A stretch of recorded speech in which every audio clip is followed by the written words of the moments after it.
이제 가끔 텔레비전이나 이스라엘에 관한 자료를 볼 때 그 예루살렘 성전 터 하나 딱 남은 거 여러분 아시죠?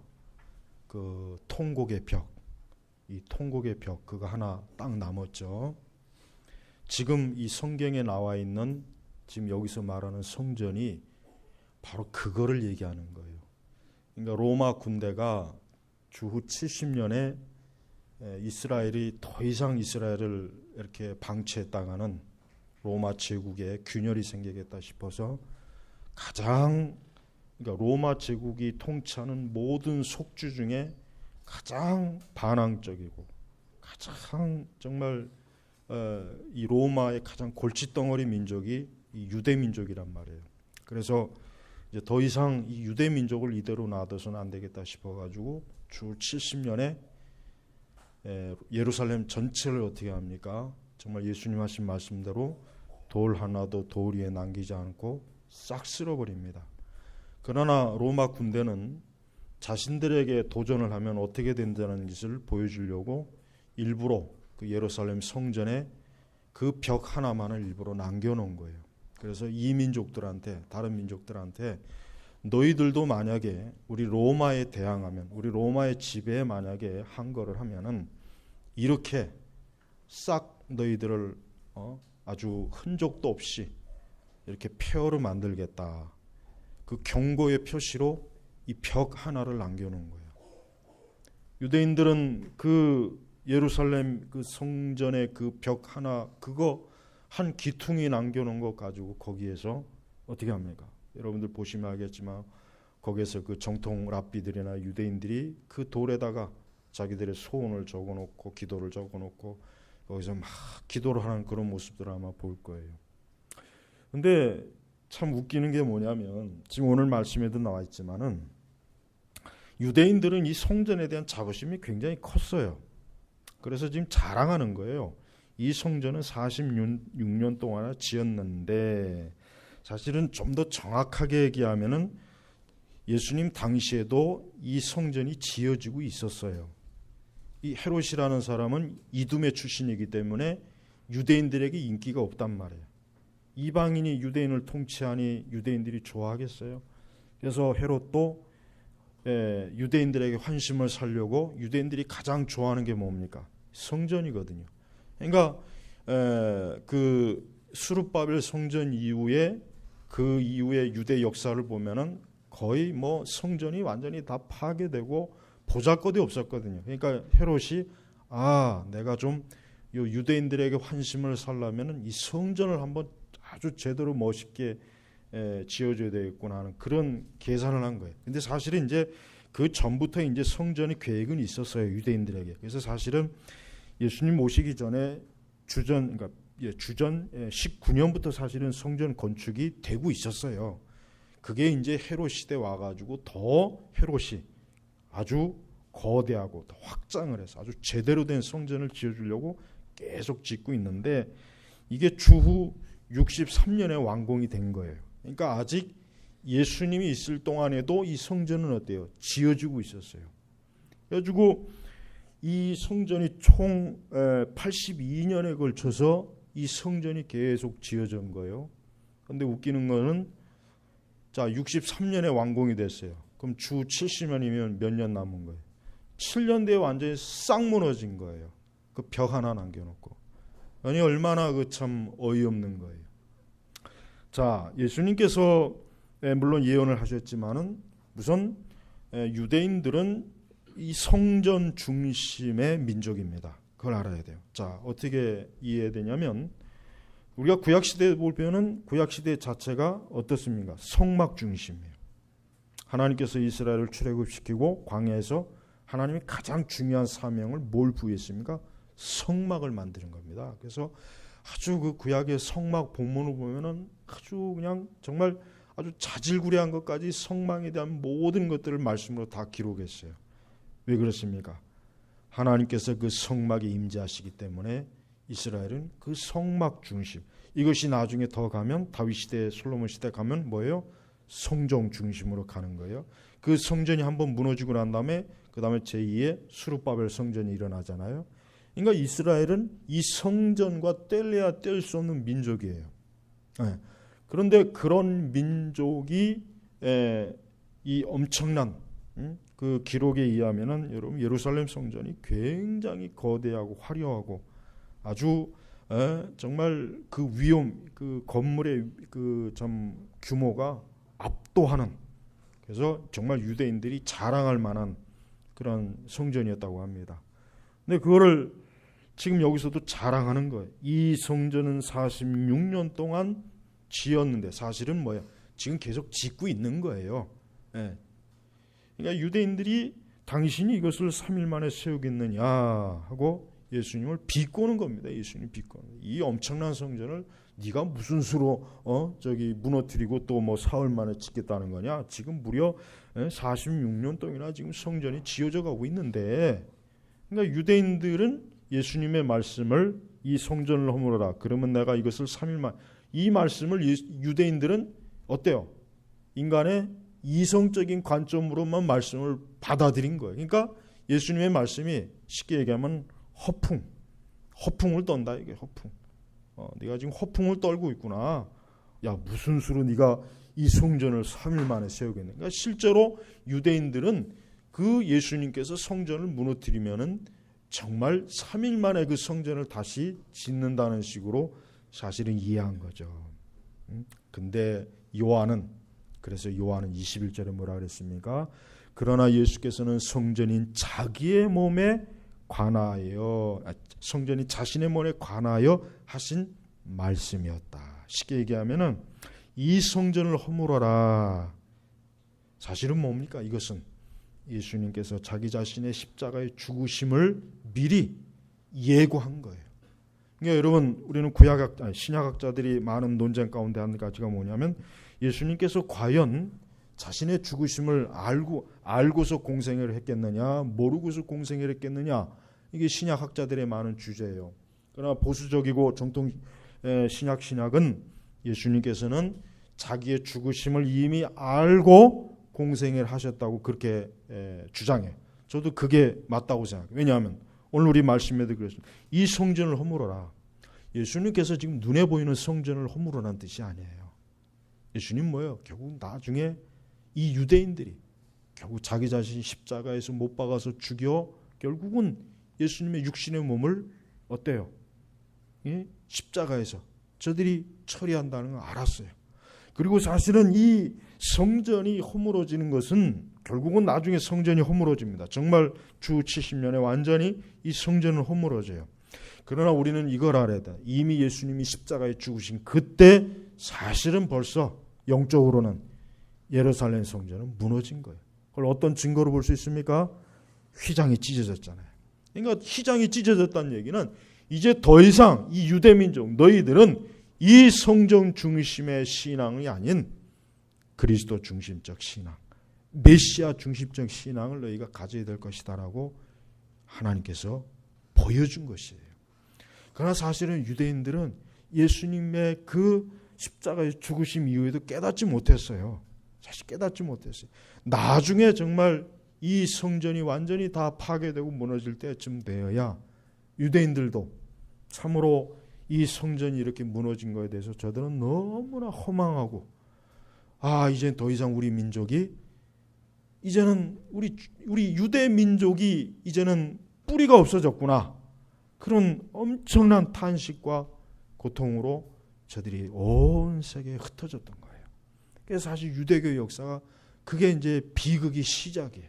네. 여러분, 예수님께서는 자신의 몸, 즉 십자가에서 죽으실 몸을 말하는 거예요. 그래서 우리는 예수님의 죽으심이 결국은 뭡니까? 예수님의 그 죽으심으로 말미암아 결국은 성전이 영적으로 의미가 없어졌어요. 결국 예수님께서는 이제 유대교에서, 생명이 없는 유대교에서 생명이 있는 교회 시대를 이제는 열은 거란 말이에요. 그러니까 예수님은 이제 더 이상, 사실은 예수님은 벌써 이때부터 너희들이 그렇게 자랑하고 있는 저 성전, 그러나 저 성전이 무슨 의미가 있느냐? 너희들이 이미 생명력을 상실했다 이거. 너희들은 그냥 저 단지 거대한 성전이나 세울 줄 알았지. 그러나 저 성전에서 너희들이 사고 팔고 너희들이 탕욕과 정욕을 만족시키고 포도주가 떨어져서 생명이 없는 낡아 비틀어진 너희 종교, 너희의 그 죽은 종교가, 죽은 신앙이 무슨 소망이 있겠느냐. 이 성전을 허물어라. 그러면은 내가 이것을 3일 만에 세울 것이다. 예수님의 부활을 예고한 거예요. 그래서 여러분, 오늘 이 말씀은 뭘 얘기합니까? 유대인들은 사실은 전혀 이해하지 못하고 있습니다. 유대인들은 복음을 이해하지 못하고 있어요. 유대인들이 얼마나, 지금 여기서 유대인들이 얼마나 엉뚱한 얘기를 하냐니까. 아까 얘기했지만은 예수님은 이 성전을 허물어라. 그러면 내가 이것을 3일 만에 세울 것이다 라고 얘기했어요. 근데 정작 유대인들은 이것을 잘못 이해했죠. 그러니까 영적으로 눈이 먼 거예요. 영적으로 눈이 먼 거예요. 영적으로 예수님 말씀을 이해하지 못한 거예요. 영적으로 눈이 멀고 영적으로 죽었기 때문에 예수님이 하신 영적인 말씀을 이해하지 못하고 엉뚱한 얘기하는 거예요. 이 성전은 46년 동안 지었는데 당신이 이것을 3일 만에 세우겠느냐. 그러니까 예수님을 허풍쟁이요, 과대망상, 아주 엉뚱한 미친 사람으로 지금 계속 취급을 하는 거예요. 여러분, 우리가 알아야 될 것은 복음을 이해하지 못하는 사람은 우리 기독교에 대해서 어떻게 생각합니까? 복음을 이해하지 못하는 사람은 기독교 자체를 이해를 못해요. 예수님의 부활도 이해하지 못합니다. 죽음 후에 심판이 있다는 것도 이해하지 못합니다.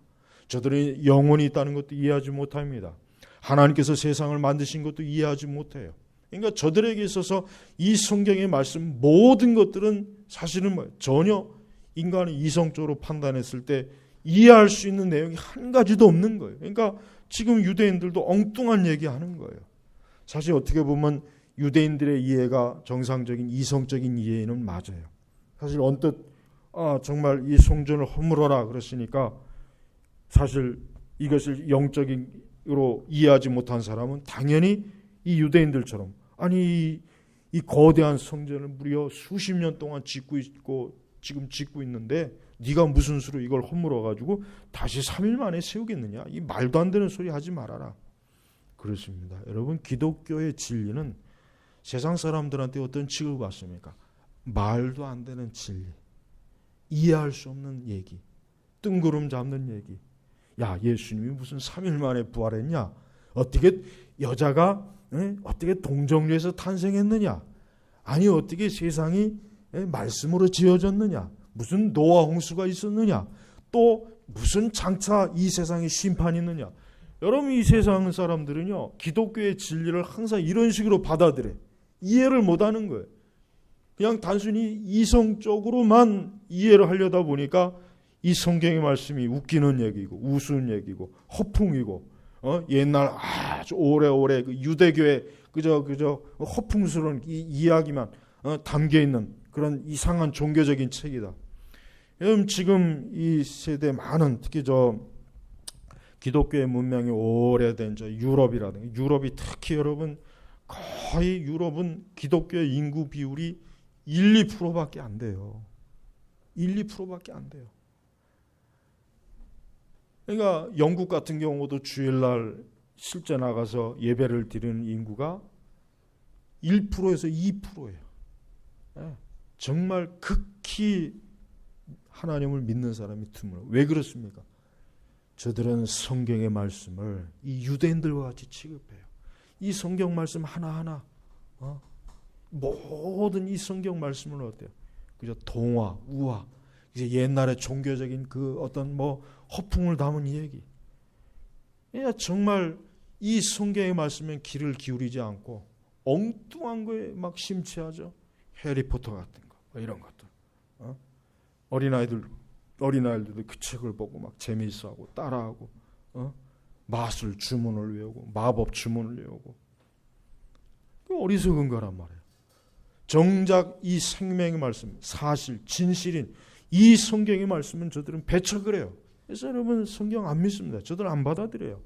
더 이상 성경을 하나님의 신적인 말씀이라고 받아들이질 않습니다. 이 유대인들과 똑같은 거예요. 이 유대인들도 예수님의 말씀을 그렇게 취급했어요. 그런데 제자들은 달랐어요. 22절에 보면 뭐라고 나옵니까? 예수께서 죽은 자들 가운데서 일으키심을 받은 후에야, 사실은 이제 제자들도 예수님의 이 말씀을 이해하지 못했습니다. 학자들도, 주석학자들도 주장하는 것처럼 사실 유대인뿐만 아니라 정작 예수님을 따르는 제자들도 예수님이 하신 말씀이 도대체 무슨 말씀이지? 아니 도대체 저 성전을 허물어주고 어떻게 3일 만에 짓는다는 거야? 그 전에 포도주의 이적도 받고 그랬지만 예수님의 말씀을 실제적으로 이해는 못했어요. 제자들도. 근데 이 말씀에 나와 있는 것처럼 예수께서 죽은 자들 가운데서 일으키심을 받은 후에야, 즉 예수님께서 3일 만에 무덤에서 부활하신 후에야 제자들이 그분께서 이 말씀을 하신 것을 기억하고 성경과 예수께서 하신 말씀을 믿었다. 22절 말씀이 참 중요한 말씀이에요. 여러분들이 이 하나님의 말씀을 다 이해하지 못해도 성경 말씀을 읽어야 돼요. 그 다음에 또 이 성경에 근거한 올바른 설교를 부지런히 들어야 돼요. 혹 그 성경 말씀을 지금 읽고 들을 때는 다 이해하지 못하고 다 깨닫지 못하고 그게 또 나에게 얼마나 중요한 의미인지를 몰라도, 그러나 하나님께서는 반드시 어느 때가 되면 그 말씀을 기억하게 해요. 누가 기억하게 합니까? 성령께서 기억하게 하시는 거예요. 그래서 여러분, 우리 성도들은 말씀을 다 이해 못해도 부지런히 읽고 또 말씀을 부지런히 들으면은 그게 나중에 성령께서 그것을 사용하시는 겁니다. 사용하시고 기억하게 하시고 깨닫게 하시는 거예요. 그래서 여기서도 그대로 제자들도 결국은 예수님이 부활 후에야 옛날에 우리 예수님께서 그때 저 성전을 허물어라. 그러면 내가 이것을 3일 만에 세울 것이다라고 말씀한 적이 있지. 지금 생각해 보니까 예수님이 그때 그 말씀은 바로 예수님의 부활을 얘기한 거구나. 제자들도 나중에서 깨달았어요. 나중에서. 그러면서 뭡니까?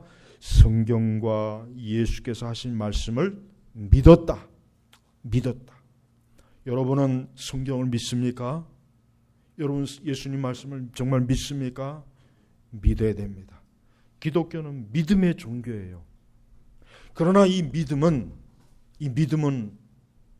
근거 없는 망상이 아니에요. 그래서 히브리서에 뭐라 했어요? 믿음은 바라는 것들의 실상이요 보지 못하는 것의 증거라고 그랬단 말이에요. 그 의미가 정말 중요한 거예요. 그 말씀을 자꾸 오순절주의자들은 자꾸 자기들이 축복받는 말씀으로만 자꾸 왜곡하는데, 그 말씀의 의미는 뭐겠습니까? 우리 신자들의 믿음, 우리가 하나님을 믿는 믿음, 예수님에 대한 믿음, 성경에 대한 믿음, 부활에 대한 믿음, 이 모든 믿음은 실제 근거한 믿음이라는 거예요. 실제 근거한 믿음. 자, 제가 오래전에도 이런 비유를 하나 썼어요. 자, 미국을 한 번도 가지 못한 사람이 그냥 텔레비전이나 뉴스에서 미국이라는 나라를 이렇게 소식을 사진을 보거나 영상을 봐요. 근데 이 사람은 미국을 안 가봤어요. 그렇지만 이 사람은 신문을 보고 또 이런 뉴스나 이런 걸 보고 미국이란 나라가 있구나. 나는 그 사람은 아마 믿을 거예요. 확신을 가질 거란 말이에요. 그걸 거짓말이라고 할 사람은 없어요. 거의 대부분. 그렇다고 해서 그 사람의 믿음이 그게 망상입니까? 그 사람의 믿음은 사실이에요. 왜? 실제로 미국은 있잖아요. 네. 진짜 있기 때문에 설령 이 사람이 가보지 못해도 그 미국에 대한 사진을 보고 자료를 봤을 때 미국이란 나라는 있구나. 그 확신과 믿음은 어때요? 진실이라는 거예요. 진실. 이게 중요한 것입니다. 만약에 가정을 해요. 미국이란 나라가 없어요. 없는데 가짜로 누군가가 가짜로 사진과 영상을 꾸며 조작해가지고 이런 나라가 있다. 그러면 대부분의 사람은 어쨌든 우리나라 사람들은 솔직히 선동에 하도 잘 넘어가니까 뭐든지 믿잖아요. 하여튼 뭐든지. 사드도 1km 안에 있는 게 다 죽는다고요? 참 진짜 아프리카인들보다 못한 것 같아요. 하지만 중요한 건 뭐예요? 그 사람이 아무리 믿는다고 해도 진짜 없다면 그 믿음은 어떤 믿음이겠습니까? 망상이라는 거예요. 자, 그렇습니다. 여러분, 우리가 이 성경과 예수님이 하신 말씀을 믿었다 했을 때 제자들의 믿음은 어떤 믿음입니까? 실제 근거한 믿음이기 때문에 이 믿음은 사실이란 말이에요. 이 믿음은 무너질 수가 없는 거예요. 이 믿음의 토대가 사실이기 때문에 이 제자들의 믿음은 무효가 될 수 없고 이 제자들의 믿음은 실제로 효력 있는 믿음이 되는 거예요. 그렇습니다, 여러분. 우리가 성경에 있는 모든 내용을 믿고 예수님 말씀을 믿을 때 그 믿음은 망상이 아니에요. 그 믿음은 허풍이 아닙니다. 여러분이 믿는 믿음은 가짜가 아니야. 실제하는 거예요. 실제하는 거예요. 왜? 실제에 근거한 것이기 때문에. 그러니까 여러분, 세상에서 아무리 기독교에 대해서 뭐 비난을 하고 욕을 하고 뭐 별 얘기를 다 해도 그게 아무 소용이 없는 이유가 뭐냐면 우리가 믿는 이 믿음의 실체는 실제에 근거한 것이기 때문에 우리의 믿음은 어때요? 이게 무효가 될 수 없는 거예요. 그러니까 우리가 특히 오늘 우리 시대같이 이렇게 회의주의, 불신앙, 이 특히 정말 이 기독교 신앙이 제가 볼 때는 저는 교회 바깥의 사람들이 지금 문제가 아니라 저는 교회 안에 있는 우리 정말 교회에 다니는 사람들이 실제로 과연 이 성경을 정말 오늘 말씀처럼 성경과 예수께서 하신 말씀을 정말 믿었는가, 정말 믿는가, 저는 이게 정말 중요하다고 생각합니다. 왜 그렇습니까? 우리가 정말 믿고 있는가? 나는 정말 예수님 말씀을 믿고 있는가? 나는 정말 성경을 정말 믿고 있는가? 나는 이 성경의 기록 모든 것들을 진실이고 이건 사실이고 성경에 기록한 모든 것들, 우리가 지난주에도 물로 포도주를 만드신 예수님의 이적, 난 이것을 믿습니다. 난 이게 사실이라고 믿습니다. 정말 믿고 있는지, 우리가 정말 이것은 중요한 문제. 왜 그렇습니까? 결국 우리의 믿음은 어떤 방식으로든 드러나게 돼 있어요. 우리의 믿음은 어떤 방식으로든 드러나게 돼 있습니다. 제자들이 예수님께서 부활 이후에 제자들은 한 번도 예수님을 부인하지 않았어요. 예수님이 부인하지 않았어요. 오히려 저들은 죽기를 각오하고 베드로조차도, 예수님을 3번 부인했던 베드로조차도 그 공에 끌려갔지만 매를 맞고서도 감옥에 들어가서도 전혀 베드로가 예수님을 부인하지 않아요. 왜? 자기가 실제 목격하고 알기 때문에, 실제 모든 것들을 눈으로 봤어요. 확인했어요. 자기의 믿음이 진실한 거 알았어요. 그러니까 부정을 못하는 거예요. 그래서 사도행전에 들어가 보면 제자들 중에 누구도 예수님을 부인하거나 하나님의 말씀을 부인하거나 말씀을 부인하는 사람이 없잖아요. 그러나 그 전까지는 이 제자들의 믿음이 사실 굉장히 연약하고 불안정한 믿음이라 사실은 참 예수님께서 제자들을 이렇게 같이 데리고 다니시면서 제자들은 굉장히 많은 불신앙적인 모습들을 많이 보였단 말이에요. 여러분, 우리 자신도 항상 알아야 됩니다. 우리는 과연 성경과 예수께서 하신 말씀을 정말 믿고 있는지, 아니면 나는 사실은 믿지 않는데, 믿어지지가 않는데, 나는 사실 별로 그렇게 정말 여기에 그렇게 깊이 생각해 본 적도 없고 그냥 뭐 습관적으로 그냥 뭐 이래야 된다니까, 뭐 믿어야 된다니까 그냥 뭐 믿는 척을 하는 건지 아니면 정말 믿는 건지 자기 자신도 이걸 이해할 수 없는 그런 막연한 믿음인가 한번 우리가 곰곰이 생각해야 돼요. 여러분, 하나님께서는 사람들이 이 제자들과 같이 성경과 예수께서 하시는 말씀을 믿기를 하나님이 요구한 거예요. 믿으라고 명령한 거예요. 믿으라고 요청한 거예요. 믿지 않는 건 불신앙이에요. 믿지 않는 것은 결국 뭐예요? 결국 성경과 예수께서 하신 말씀을 믿지 않는 것은 그 사람은 뭐예요? 하나님을 거짓말쟁이로 만드는 것입니다. 하나님께서 하신 이 참말을, 진실한 말을 나는 믿지 않아, 나는 안 믿어. 결국 뭐예요? 그건 하나님, 진리신 하나님을 거짓말쟁이로 만드는 거예요. 거짓말. 그래서 불신앙이 여러분 작은 죄가 아니에요. 큰 죄가 되는 거예요. 그래서 여러분, 우리 성도들의 신앙생활은 말 그대로 믿음 생활이에요. 믿음 생활. 그러니까 우리 성도들은요, 잘 믿도록 하나님 앞에 기도할 때 잘 믿게 해주세요. 하나님 말씀을 잘 믿을 수 있게 해주세요. 잘 좀 믿을 수 있는 그런 믿음을 내게 하나님 주시옵소서. 이런 기도를 여러분 자주 하셔야 됩니다. 왜 그렇습니까? 우리의 믿음이라는 게 항상 고정불변이 아니라 항상 우리의 믿음이 흔들릴 때가 많아요. 사실 우리의 믿음이 매일 흔들리죠. 매일 매 순간 우리는 믿음이 흔들려요. 그래서 참 이 믿음 관리하는 게 참 힘든 거예요. 이렇게 모든 우리 주변은 믿지 않는 그 현상만 있잖아요. 이 세상 모든 주변은 다 안 믿는 그 문화, 안 믿는 사람들, 이 사람들이 가득하거든요. 그러니까 우리가 하나님 믿는 게 쉽지가 않아요. 예를 들면 어쨌든 교회 다니는 사람들이 거의 대부분이고 거의 모든 사람이 교회를 다니면 믿음 생활하기가 훨씬 쉽습니다. 훨씬 좋고 훨씬 쉽고 더 잘 믿어져요. 왜? 많은 사람이 믿으니까. 저 사람들이 다 틀렸겠냐? 저렇게 많이 믿는데. 근데 반대로 생각해 보세요. 믿는 사람이 적어요. 믿는 사람이 적고 안 믿는 사람이 많으면 사람은 자연스럽게 무슨 생각이 드냐면, 야, 이거 내가 이게 믿는 게 이거 제대로 이거 잘하는 걸까? 아니, 저렇게 많은 사람이 안 믿고 저렇게 많은 사람이 불신앙인데, 아니 그럼 저들이 다 틀린 건가? 잘못된 건가? 이런 생각이 드는 거예요. 그러니까 여러분, 이 믿음이라는 게 사실은 굉장히 영향을 많이 받아요. 이 성령의 거룩한 역사이지만 의외로 이 주변 환경에 영향을 많이 받습니다. 의외로 많이 받는 거예요. 여러분들이 한 주 동안 내내 이 불신자들하고 산다고 생각해 봐요. 그러면 사실 신앙생활하고 믿음 생활하기가 참 이게 쉽지가 않아요. 근데 만약에 여러분들이 한 주간 내내 기도하는 사람, 성경 있는 사람, 열심히 신앙생활하는 사람하고만 한 주간 내내 같이 있다고 봐요. 훨씬 믿기가 좋습니다. 훨씬 더 영적으로 유익을 해요. 네.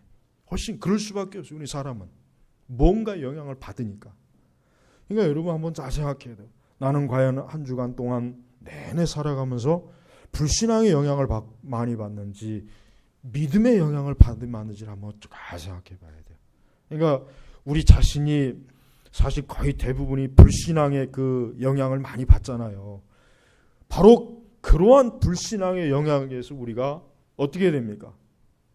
이겨야 돼요. 거기에 지면 안 돼요. 거기에 우리가 무릎을 꿇으면 안 돼요. 그래서 아까 우리가 기도의 시간에 다니엘이 하루에 3번씩 왜 기도했겠습니까? 한번 생각해 보세요. 다니엘을 포함해서 하나님을 경외하는 사람이 거기 누가 있겠어요? 전부 다 그 왕궁도 그렇고 그 지역 자체가 전부 제국 자체가 이방 우상숭배 지역이잖아요. 하나님을 경외하는 사람은 극히 유대인들 외에는 소수잖아요.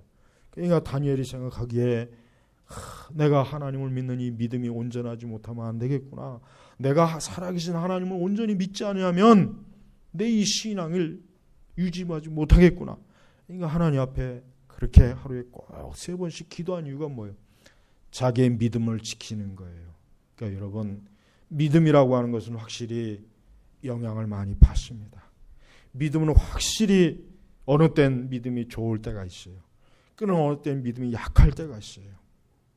그래서 예수님께서도 제자들을 데리고 다니시면서 왜 그 제자들 데리고 다니는 그 시기마다 늘 이적과 기적을 보여주느냐. 그 이유가 뭐겠습니까? 제자들로 하여금 믿게 하기 위해서인 거예요. 믿게 하기 위해서. 그러니까 예수님 자신을 믿게 하기 위해서 제자들을 데리고 다니시면서 많은 이적도 해가고 기적도 해가고. 그래서 우리가 2장 11절에도 그 말씀을 여러분 봤지 않습니까? 거기 보면은 예수께서 이 첫 표적을 갈릴리 가나에서 행하여 자신의 영광을 나타내시니 그분의 제자들이 그분을 믿었다 그랬어요. 네. 그러니까 예수님이 왜 제자들을 데리고 다니면서 이적과 기적을 행했습니까? 제자들로 하여금 먼저 믿게 하도록 하게 한 거예요. 오늘 우리에게도 필요합니다. 여러분 제발 이제 예배가 끝나고 집으로 돌아가시면 또 여러분의 집, 또 직장, 또 여러분들이 아마 사회생활하고 또 그래야 될 거예요. 그럴 때 여러분이 정말 중요한 게 있어요. 뭡니까? 여러분의 믿음을 굳건하게 하셔야 됩니다. 믿음을 굳건하게 하셔야 돼요. 신자는 항상 믿음이 온전해야 돼요. 그게 중요한 것이에요. 그래서 성경에는 믿음이란 말이 그래서 많이 나오는 것이에요. 왜? 사람이 하나님을 믿고 성경을 믿고 계명을 믿고 하나님의 진리를 믿어야만 사람이 살 수 있기 때문에, 그렇지 않으면 살 수가 없는 거예요. 그러면 여러분, 성경과 예수께서 하신 말씀을 믿으십시오. 의심하지 마십시오. 이것이 진리이구나. 이것이 정말 믿을만 하구나. 믿어도 이상이 없구나. 믿음의 실체가 있구나.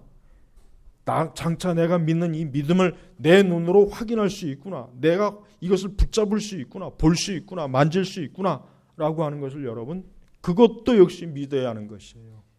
그래서 기독교는 믿음이에요. 기독교가 별스러운 걸 많이 해도 하나님을 믿는 믿음이 온전하지 않으면 완전 말짱 꽝입니다. 사실 기도도 누가 합니까? 믿는 사람이 기도하는 거예요. 믿지 않는 사람이 기도하겠습니까? 안 하죠. 뭐하러 하겠어요? 시간 낭비지. 시간 낭비라고 알고 있겠지. 그 사람이 기도하겠어요? 그래서 저는 기도라고 하는 것은 확실히 믿는 사람이 기도한다는 생각이 확실히 이게 성경적이에요. 그러니까 우리 한 주간 내내 여러분들의 믿음을 어떤 식으로 표현하게 됐습니까? 기도로 표현하는 거예요. 하나님을 믿는 믿음을 기도로 여러분이 표현하는 거예요. 나는 믿는 사람이다. 나는 하나님을 믿는 사람이다. 나는 하나님을 믿고 하나님을 의지하는 사람이다. 그게 그 방식이 기도로 표현이 되는 것이란 말이에요. 기도로. 유대인들은 18절에 보면은 표적을 구했어요. 성경에 나온 것처럼 헬라인은 지혜를 구하고 철학을 구하는 거예요. 유대인들은 표적을 구한다 그랬죠. 여기 보니까 18절에 그때 유대인들이 예수께 대답하여 말하기를 당신이 이 일들을 행하는데 우리에게 무슨 표적을 보여주겠는가. 무슨 표적? 무슨 표적? 그러니까 유대인들은 쉽게 얘기하면은 한마디로 얘기하면 뭐 좀 보여줘라. 뭘 좀 보여줘야 내가 믿지 않겠느냐라고 예수님에게 단도직입적으로 지금 도전을 하는 거란 말이에요. 그러나 예수님께서는 저들의 호기심을 만족시키지 않습니다. 오히려 뭡니까? 십자가의 복음, 부활을 미리 예고하는 거예요. 부활을. 이 성전을 허물어라. 진짜 예수님의 육신이 진짜 십자가에서 허물어져요. 그걸 통해서 교회가 탄생하는 거예요. 그걸 통해서 어떻게 해요? 이제 옛 유대교의 잔재는 사라지는 거예요. 바로 그거예요. 너희들에게 보여줄 표적은 내가 장차 부활할 것이다. 너희들에게 내가 정말 보여줄 것은 부활이다. 부활. 내가 부활할 그때 너희가 이 부활의 소식을 듣거든 그때 너희들이 내가 누구인지를 제대로 믿으라 이거예요. 제대로 믿어. 그러니까 아직까지는 예수님께서 이 유대인들의 이런 요구에 대해서 어때요? 저들의 어리석은 호기심을 만족시킨 것이 아니라 저들에게 장차 부활을 예고해서 부활에 대한 믿음을 미리 증거해주고 미리 보여주는 거예요. 그렇습니다. 여러분, 예수께서 부활하신 것을 우리는 믿습니다. 그래서 22절에 예수께서 죽은 자들 가운데서 일으키심을 받은 후에야 그렇습니다. 기독교는 부활의 종교죠. 기독교는 부활의 종교. 만약에 예수님이 부활하지 않았으면 우리의 모든 것들이 그냥 한순간에 그냥 완전히 무의미해버려요. 무의미해. 우리가 이 시간 모이는 것도 무의미하고 기도하는 것도 무의미하고 말씀을 보는 것도 무의미하고 예배를 드리는 것도 무의미하고 헌신하는 것도 다 무의미해버려요. 그러나 예수님이 부활하셨기 때문에 우리가 하고 있는 이 모든 것은 의미가 있는 거예요. 참된 의미가 있는 거예요. 성도 여러분, 하나님 앞에 나와 신앙생활하는 걸 의미가 있다고 생각하셔야 돼요. 의미 없는 게 아니에요. 혹 주변의 불신자들은 우리 신자들이 믿음 생활하는 걸 우습게 여기죠. 비웃죠. 저들은 걸 하찮게 여겨요. 또 교회를 다니면서도 신앙생활을 별로 무게 있게 여기지 않는 사람들 너무나 많아요. 그건 잘못된 거예요. 여러분, 할 수 있는 한 하나님 앞에 자주 나오세요. 하나님을 자주 찾으십시오. 하나님께 예배를 드리십시오. 하나님께 기도를 하십시오. 그게 다 의미가 있는 거예요. 우리는 지금 헛수고를 하는 게 아니에요.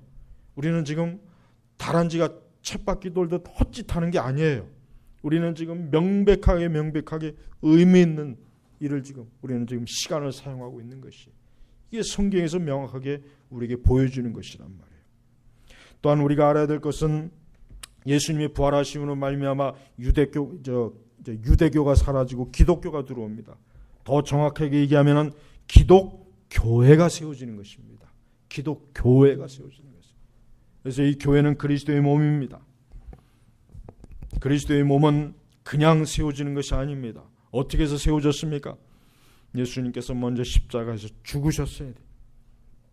예수님께서 십자가에서 죽으셔서 교회가 생겨난 거예요. 그러니까 기독교회는 그냥 아무렇지도 않게 아무 대가 없이 생겨난 게 아니에요. 예수님의 피의 대가, 그분의 죽으심의 대가로 교회가 생겨난 것이란 말이에요. 그러니까 교회는 중요한 것이에요. 우리는 세상에서 가장 중요하게 될 게 뭡니까? 교회입니다. 교회. 교회는 너무나 중요한 것이에요. 교회는 우리의 생명보다 중요한 것이에요. 교회는 우리가 가진 모든 것보다 중요한 것이에요. 교회는 이 세상 어느 것보다도 교회는 참 중요한 것입니다. 오늘 참 안타까운 것은 교회를 자꾸 우습게 여기는 것, 교회를 자꾸 그냥 짓밟고, 교회를 자꾸 하찮게 여기는 것, 교회를 자꾸 웃음거리로 여기는 것, 너무나 참 이거 안타까운 것. 절대 여러분 그런 일에 조금이라도 거기에 참여하지 마세요. 교회를 망신 주고, 교회를 웃음거리로 만들고, 교회를 모욕하고, 교회를 조롱하는 사람들, 그 사람들 종말을 보십시오. 절대 하나님께서 그냥 내버려 두지 편안하게 종말을 맞이 않게 해요. 왜? 그리스도의 몸 된 교회를 통해 그리스도의 몸, 예수님의 몸, 그분의 피 흘리신 채찍을 맞으신 그 몸으로 세우신 교회가 만약에 조롱을 받고 비웃음을 당하고 있는데 하나님 아버지께서 그걸 가만히 보시겠습니까? 절대로 가만 놔두질 않아요. 그러니까 여러분 하나님의 교회를 존귀하게 여겨야 돼요. 세상에서 아무리 교회를 웃음거리로 여기고 비웃고 조롱해도 우리 성도들은 그런 데 참여하면 안 되는 거예요. 교회를 귀하게 여겨야 돼. 교회를 귀하게 여기고 사랑하는 사람이 예수님을 사랑하는 거예요. 예수님을 사랑하는 거예요. 우리는 예수님을 사랑해야 되겠다 그런 마음을 먹은 적이 있을 거예요. 누구나 다. 그러나 정작 예수님을 어떻게 사랑하는지를 잘 모르는 사람들이 많이 있어요. 그런 사람들에게 꼭 주고 싶은 말씀은 바로 하나님의 교회, 주의 몸 된 교회를 사랑하는 것이 예수님을 사랑하는 것이다. 이렇게 꼭 저는 얘기하고 싶어요. 그러니까 여러분들이 주님의 몸 된 교회를 위해서 기도하고 눈물을 흘리고 교회를 위해서 헌신하고 교회를 위해서 물질을 드리고 헌신을 하고 시간을 내고 교회를 위해서 뭔가 하는 거, 이게 얼마나 귀한 일입니까? 이게 얼마나 소중한 일이에요. 그게 바로 예수님을 사랑하는 거예요. 그게 바로 예수님을 섬기는 거예요. 그러니까 여러분이 항상 제일 첫 번째는 항상 교회가 먼저 와 있어야 돼요. 두 번째가 있으면 안 됩니다. 언제나 교회가 항상 먼저 와 있는 거예요. 그래서 참된 성도는 늘 교회를 사랑해요. 언제나 교회 일에 늘 앞장서요. 언제나 교회가 우선이에요. 왜? 그게 예수님을 사랑하는 거니까. 예수님을 사랑하는 방식이 그거예요. 예수님을 사랑하지 않는 사람은 명확해요. 그 사람은 교회 절대 사랑하지 않습니다. 절대 교회를 위해서 자기의 헌신 안 해요. 물질 절대로 안 드립니다. 절대 안 합니다. 절대 안 합니다. 그건 너무나 명확해요. 그러니까 우리가 교회를 정말 사랑하는 사람을 귀하게 여겨야 돼. 그러니까 하나님의 교회는 교회를 사랑하는 사람들이 많아야 돼요. 교회가 온전해지려면은 교회를 사랑하는 사람이 많아야 돼요. 사랑하는 사람이. 그런 교회를 사랑하는 사람이 많은 교회가, 그 교회가 좋은 교회입니다. 그 교회가 좋은 교회예요. 그 교회가 완전한 교회고 그 교회야말로 최고의 교회예요. 그러나 교회를 사랑하지 않고 냉랭하고 교회를 우선으로 여기지 않고 교회를 아끼지 않고 교회를 귀하게 여기지 않는 사람들은 그 사람들이 많이 있는 교회는 사실 그건 참 너무나 안타까운 거죠. 교회로 보기에 너무나 불쌍한 거예요. 여러분, 우리 주님께서는 친히 당신 자신이 죽을 것이다. 당신 자신이 십자가에서 죽을 것이다. 그것을 친히 제자들에게 알려주시고 또 자기를 대적하는 유대인들에게도 명확하게 얘기했어요. 왜 그렇습니까? 예수님은 이 땅에 죽으시러 온 거예요. 십자가에 죽으시러 온 거예요. 예수님은 그걸 잘 아셨어요. 예수님은 그걸 알고 공생애를 시작하셨어요. 그러니까 예수님은 처음부터 끝까지 자기가 십자가에서 죽을 거라는 걸 아시고 지금 어때요? 공생의 길을 한 걸음 그 십자가의 걸음으로 그 십자가 가까이 그 골고다 가까이 계속 지금 가시는 거예요. 그래서 복음서를 읽어보면은 공통적인 게 뭡니까? 결국은 복음서가 결국은 예수님이 어디로 가느냐? 십자가로 갑니다. 죽으시러 가요. 복음서 기록 사복음서가 공통적인 게 뭐냐면 예수님이 십자가에 죽으러 가는 내용이 순차적으로 쫙 나열되어 있어요. 예수님이 그걸 위해서 왔거든요. 예수님의 죽으심으로 우리가 나음, 우리가 생명을 얻었어요.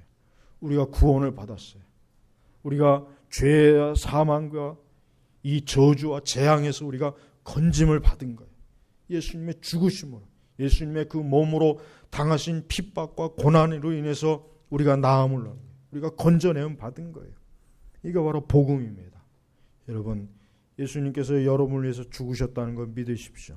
예수님이 여러분을 위해서 그 존귀하신 그 성육신을 내주신 거예요. 제물로 내주신 거예요.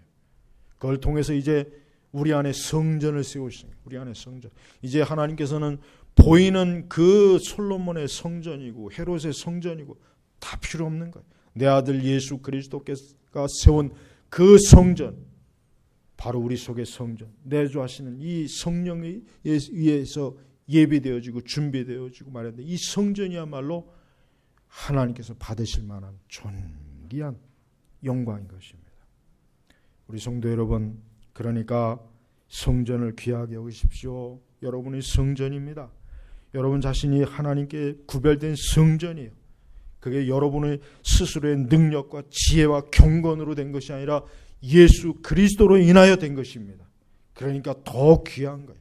그러니까 더 존귀한 거예요. 성도는 이 세상과 결국은 구별될 수밖에 없고 죄와 멀리할 수밖에 없고 악인과 멀리할 수밖에 없고 거룩하지 못한 것과 멀리할 수밖에 없는 거예요. 왜? 성전을 더럽힌다는 것은 그것은 끔찍한 일이거든요. 그건 무서운 일이에요. 그래서 예수님께서 성전에서 막 사고 파는 자들을 내쫓은 게 뭡니까? 성전에서 부정한 짓을 하고 부정한 것들을 하는 것에 대해서 예수님은 절대 그걸 넘기지 못하는 겁니다. 그러니까 여러분, 우리의 성전을 깨끗하게 하십시오. 날마다 회개하십시오. 날마다 말씀을 집어넣으세요.